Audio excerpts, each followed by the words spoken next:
दोस्तों हम लोग बात करते हैं ट्रेड डिस्प्यूट एक्ट 1947 की। ठीक दोस्तों, ये जो एक्ट है, ये एक्ट बेसिकली बना है किसी भी तरह के वाद विवाद, मतलब कोई भी डिस्प्यूट अगर है, वो एम्प्लॉय के आपस में हो सकता है, यूनियनों के आपस में हो सकता है, या एम्प्लॉयरों का आपस में हो सकता है, या एम्प्लॉय और एम्प्लॉयर के बीच में हो सकता है। ठीक, तो सभी तरह के विवादों को कैसे निपटाया जाए, कैसे एक मध्यम मार्ग निकाला जाए, ताकि एक पॉजिटिव माहौल बने और उत्पादन और जो अर्थव्यवस्था है उसको बढ़ाया जा सके। ठीक, तो बेसिकली ये पूरा एक्ट इसी के इर्द गिर्द है कि हम बिना, कहते हैं ना, कि रुके हुए सारे वाद विवादों को हल करते हुए उत्पादन प्रक्रिया और अर्थव्यवस्था पर ध्यान देते हुए अब उद्योग व्यवसाय इन सभी को एक, कहते हैं ना, एक अच्छे से बढ़ाना। ठीक है, प्लस एक पॉजिटिव माहौल सेट करना, ताकि जितने भी एम्प्लॉय हैं और एम्प्लॉयर हैं, इन सभी में एक पॉजिटिविटी रहे कि हाँ, किसी के बाद में जब कोई विवाद नहीं होगा तो सब अपना 100% दे पाएँगे। इसी के इर्द-गिर्द ही ये पूरा एक्ट है और उसको ही सुलझाने के लिए इसमें सारी चीज़ें दी गई हैं। ताकि जब चीज़ें को एक्ट में आ जाती हैं तो उसको लागू करना और उसका पालन करना भी आसान हो जाता है। ठीक? अब अगर हम बात करें इसके बैकग्राउंड की, तो देखो दोस्तों, है क्या कि अगर हम लेके चलें कि जब औद्योगिक क्रांति हुई, ठीक? 18वीं सदी में, 19वीं सदी में, तो शुरुआत में क्या था, जो वर्ग था मोस्टली मज़दूर वर्ग था, श्रमिक वर्ग था, जो बिल्कुल निचले तबके में था। और तब ऐसी यूनियनें या ऐसे संगठन नहीं थे, जो ये सब की वाद या वाद-विवाद उठाएँ, ठीक? लेकिन प्रथम विश्व युद्ध के समय से क्या हुआ कि मध्यम वर्ग भी इस सभी व्यवसायों में, उद्योगों में आने लगा। एक ऐसा वर्ग भी आने लगा जो पढ़ा-लिखा था। समय के साथ-साथ माँग उठने लगी, क्यों? क्योंकि अंतर्राष्ट्रीय स्तर पर जो कम्युनिस्ट पार्टियाँ हैं, वो उठाने लगी माँग, ठीक है? इंटरनेशनल लेबर ऑर्गनाइजेशन बना दिया गया। तो ये जब सभी चीज़ें पैरेलल होती रहीं, तो लोगों को भी अपने अधिकार पता चले कि नहीं यार, मुझे भी ये सुविधाएँ मिलनी चाहिए। वर्किंग एटमॉस्फेयर ऐसा होना चाहिए, माहौल ऐसा होना चाहिए। तो क्या हुआ, जब ये सभी चीज़ें उठने लगी, तो इससे क्या हुआ कि लोग अपने हक माँगने लगे। जब अपने हक के लिए लोगों ने हड़ताल शुरू करी, तो क्या हुआ कि धीरे-धीरे कंपनियों ने भी क्या किया, सीधे कंपनियाँ बंद कर दी। तो इससे सरकार को बहुत नुकसान हुआ कि भाई, कि अगर विवाद हो रहा है, कंपनियाँ बंद होती आ रही, तो कोई हल है नहीं। तो उसी बीच में जब ये वाद-विवाद बढ़ते रहे, तो सरकार ने 1929 में ही ट्रेड डिस्प्यूट एक्ट, ठीक है, ये ले आती है तुरंत ही। कम से कम कि ये विवाद को कैसे न कैसे करके निपटाया जाए, ताकि जो व्यवसाय हैं, वो ना बंद हो। क्योंकि वो दौर अगर आप देखेंगे तो एक महामंदी का दौर भी था, 1929 का जो समय था। पूरे विश्व में एक महामंदी थी।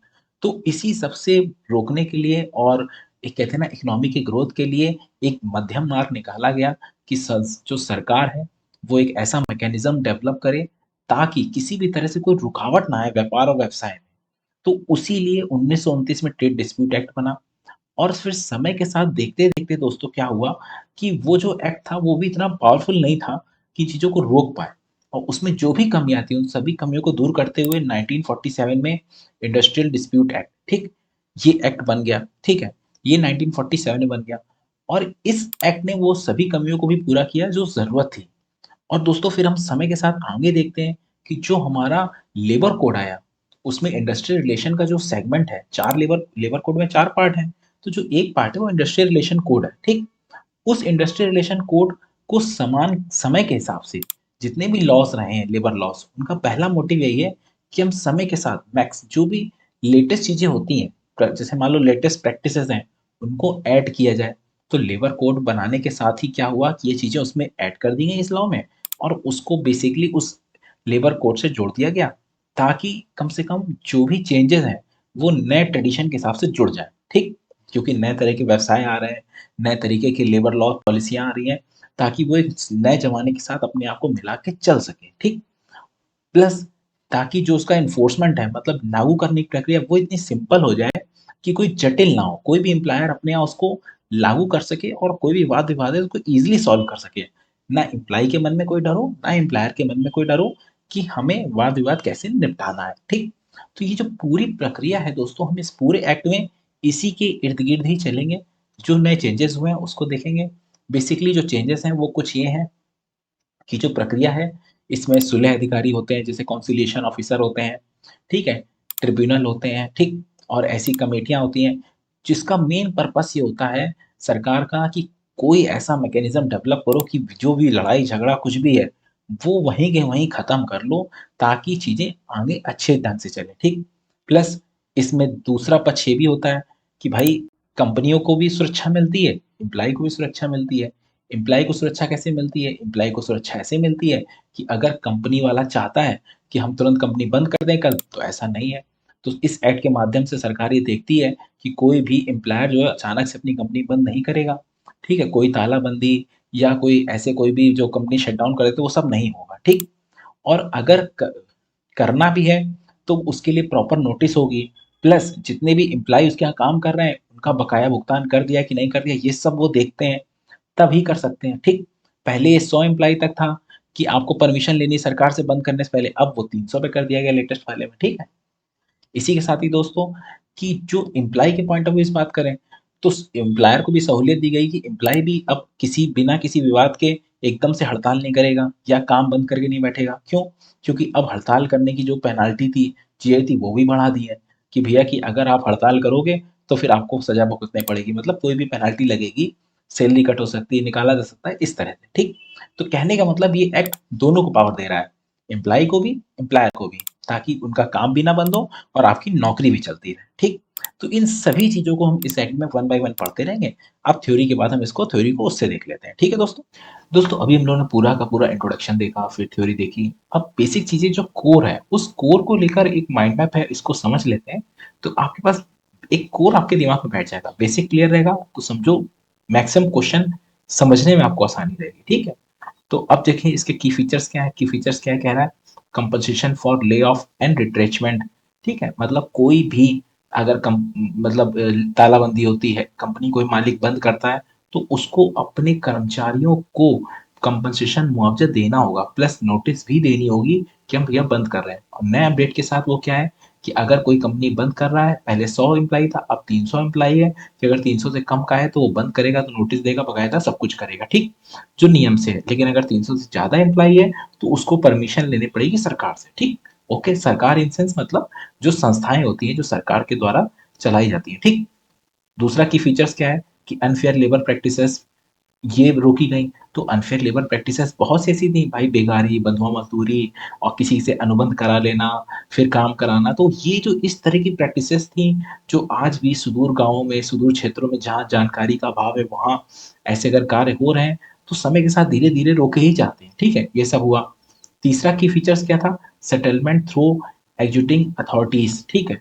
मतलब कोई भी वाद-विवाद है, तो भैया उसका सेटलमेंट हो जाए, जिससे एम्प्लॉयी को भी आराम मिले, एम्प्लॉयर को भी आराम मिले। और जब किसी की कोई समस्या सुन ली जाती है, तो उसको एक मन की शांति मिलती है, वो अपना 100% दे पाता है। चाहे वो एम्प्लॉयी हो, चाहे वो एम्प्लॉयर हो, दोनों लोग अपना 100% देंगे, तो अपने आप सरकार को फ़ायदा होगा, भाई कंपनी चलेगी तो प्रॉफ़िट होगा, तो टैक्स भरेंगे और देश की भी विकास होगा, ठीक? ओके। अब दूसरा पॉइंट देख लेते हैं, ठीक है? अब इसकी अवेलेबिलिटी क्या है, स्कोप क्या है? कि भाई पूरे इंडिया में फैला हुआ है, सब जगह लगता है, ठीक है? और इसमें कुछ पोस्टें हैं, कुछ जगह हैं, डिपार्टमेंट वो इससे एक्सक्लूडेड हैं। भाई उनका अपना लॉ है, जैसे आर्म फोर्स है, तो भाई उनका अपना मार्शल लॉ या जो भी इनके यहाँ चलता है, अपना एग्ज़ैक्टली सबके अलग-अलग नाम होते हैं ना, जैसे आप सुनते हैं मार्शल लॉ होता है, वैसे ही अलग-अलग कुछ ऐसे डिपार्टमेंट जहाँ पे हमें डिसिप्लिन बनाना होता है, तो उनका इंटरनल मैकेनिज़्म होता है, उस तरह की चीज़ों को सॉल्व करने के लिए, ठीक है? तो अब देखो इसकी अथॉरिटीज़ एंड ड्यूटीज़ क्या है? तो सबसे पहले क्या है, वर्क कमिटी बनती है। वर्क कमिटी का काम क्या है कि भैया promote Amity and resolve grievances, कि जो ग्रीवांसेस भैया कंसोलिडेशन ऑफिसर नहीं सॉल्व कर पाया है, वो कमिटी कई लोग बैठ के निर्णय लेंगे, सॉल्व करेंगे और उसमें वो सभी लोग होंगे जो इस तरह के पक्ष के जानकार होंगे, ताकि भैया चीज़ें सॉल्व हो जाएँ, ठीक? ट्रिब्यूनल, कोर्ट्स, ठीक है? तो इनका काम क्या है कि भाई कोई भी केस हुआ जो वर्क कमिटी नहीं कर पा रही है, वो उनके पास आएगा। फिर वो जो डिसीज़न लेंगे, वो मान्य होगा।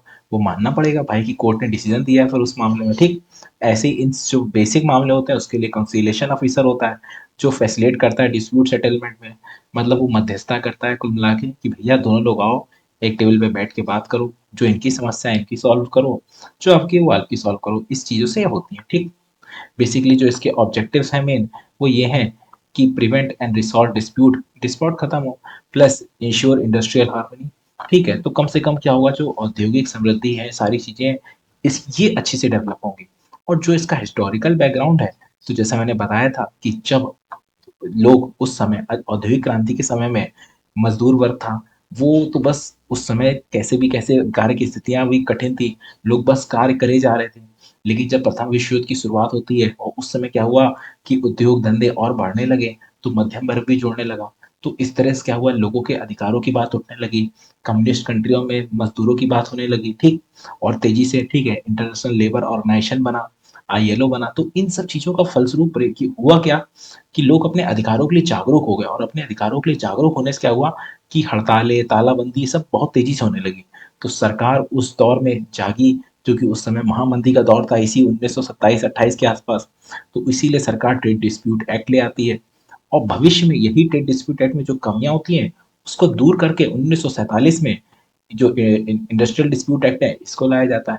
और फिर ये सारी चीज़ें जो हैं, नए-नए समय को जोड़ते हुए जैसे न्यू लेबर कोड आया, तो उस लेबर कोड में भी यही किया गया कि भैया जो मॉडर्न प्रैक्टिसेज़ हैं, उनको जोड़ा जाए। जो मॉडर्न श्रमिक हैं, नए तरह की नए कैटेगरी आ रही है, उनको जोड़ा जाए, ठीक है? प्लस जो एनफोर्समेंट हो रहा है एक्ट का, वो ईज़ी हो ताकि लोग अधिक से अधिक उस एक्ट के दायरे में आएँ, ताकि अवेयरनेस फैले और लोग इस पे खुल के बात भी करें, ताकि ये एक्ट ईज़िली लागू हो सके और इसमें एम्प्लॉयी और एम्प्लॉयर दोनों के हितों की रक्षा करता है ये एक्ट। और दोनों को के हितों की रक्षा हो भी, ठीक? अब हम इसको मेन जो बुकलेट दी है, उससे पढ़ लेते हैं ताकि पूरा क्लियर हो जाए, ठीक?